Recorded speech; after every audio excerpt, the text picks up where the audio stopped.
Hello everyone and welcome back to our journey through Genesis. Today we're diving into chapter 31, a chapter packed with tension, confrontation, and a major turning point in Jacob's life. After 20 long years, he's finally leaving his uncle Laban to return to his homeland. So, where do we begin? Jacob notices something has changed. The Bible tells us that the countenance of Laban was not toward him as it was before.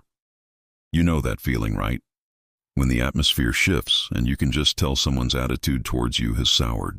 On top of that, God gives Jacob a direct command. Return to the land of your fathers and to your kindred, and I will be with you. This is the green light Jacob has been waiting for. The timing is perfect. He has divine permission and a human reason to leave. So, Jacob secretly calls his wives, Rachel and Leah, out to the field. This is a strategic move. He needs to have this conversation away from the prying ears of Laban's household.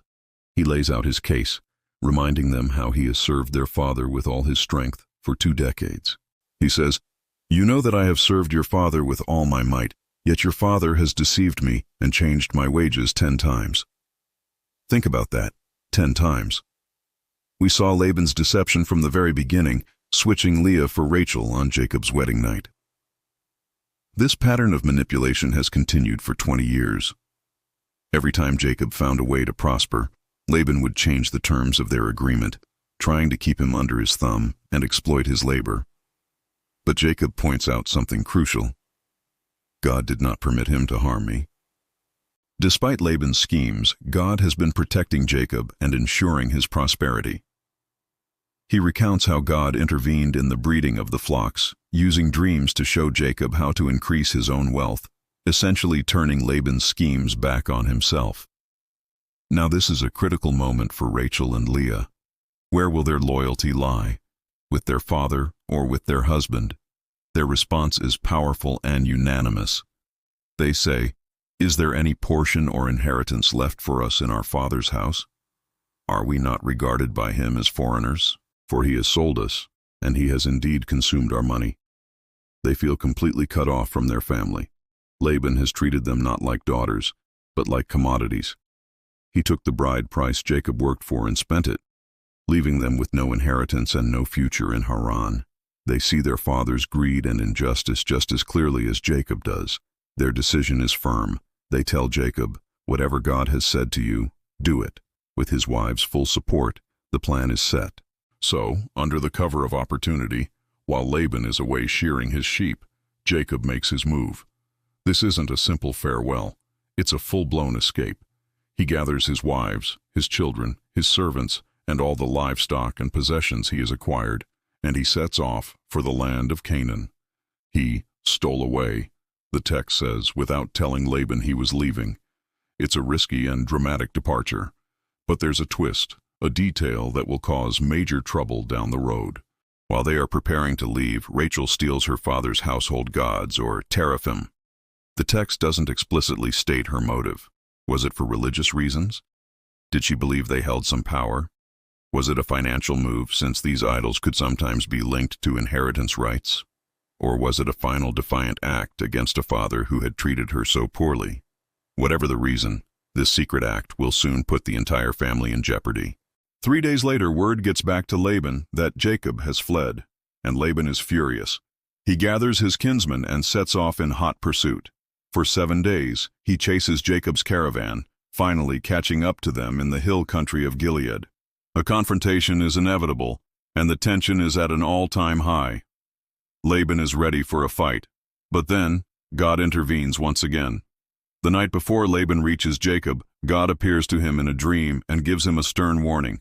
Be careful not to say anything to Jacob, either good or bad.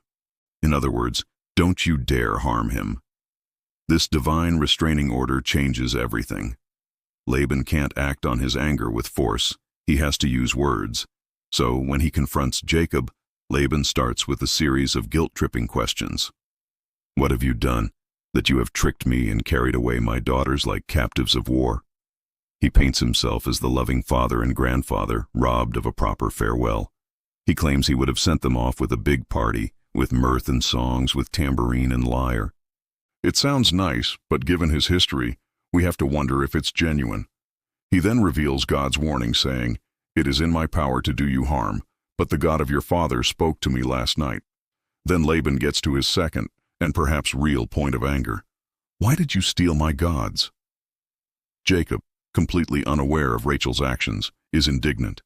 He vehemently denies the accusation. He knows he's innocent. He's so confident, in fact, that he makes a reckless vow.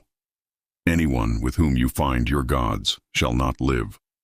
He has no idea he just pronounced a potential death sentence on his beloved wife, Rachel. The search begins. Laban goes through Jacob's tent, Leah's tent, and the tents of the two maidservants, finding nothing. Finally, he enters Rachel's tent. Now, Rachel is clever. She has hidden the idols in the camel's saddle and is sitting on them. When her father enters, she says, "Let not my lord be angry that I cannot rise before you, for the way of women is upon me." She uses a culturally acceptable excuse to avoid standing up, and Laban, not wanting to press the issue, concludes his search. The idols remain hidden.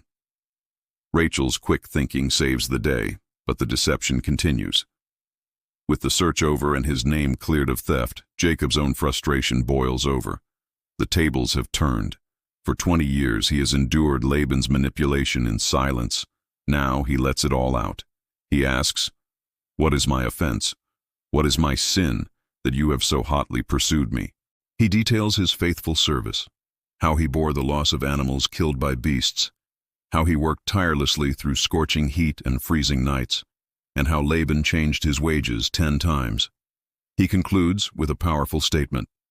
"If the God of my father, the God of Abraham and the fear of Isaac, had not been on my side, surely you would have sent me away empty-handed." Jacob gives all the credit for his success and protection to God. Hearing this, Laban's tone shifts. He can't argue with Jacob's record. He can't punish him because of God's warning. So he proposes a truce. He suggests they make a covenant, a formal treaty. They set up a stone pillar and a heap of stones as a witness. Laban names it Jegar Sahadutha in Aramaic, and Jacob calls it Gilead in Hebrew. Both names mean heap of witness. This pile of stones will serve as a boundary. Laban declares that he will not pass this heap to harm Jacob, and Jacob will not pass it to harm him. They make a pact, swearing by their respective divine beliefs. They seal the covenant with a sacrifice and a shared meal. This meal is symbolic. Eating together signifies peace and fellowship. The conflict is resolved. The next morning, Laban kisses his grandchildren and daughters, blesses them, and returns home. Jacob and his family continue their journey toward the promised land. This chapter marks the end of an era for Jacob. He is finally free from Laban's control. He has survived 2 decades of deception, not through his own cunning, but through God's faithful protection and provision. He leaves Haran a much different man than when he arrived. He is now a patriarch with a large family and great wealth, ready to face the next chapter of his life, which includes a reunion with his estranged brother Esau. Thank you so much for joining me today to explore this incredible chapter. It's a story of freedom, faithfulness, and the complex dynamics of family. If you enjoyed this video and want to continue the journey with us, please hit that like button and be sure to subscribe and turn on notifications so you don't miss our next episode. We'll see you then.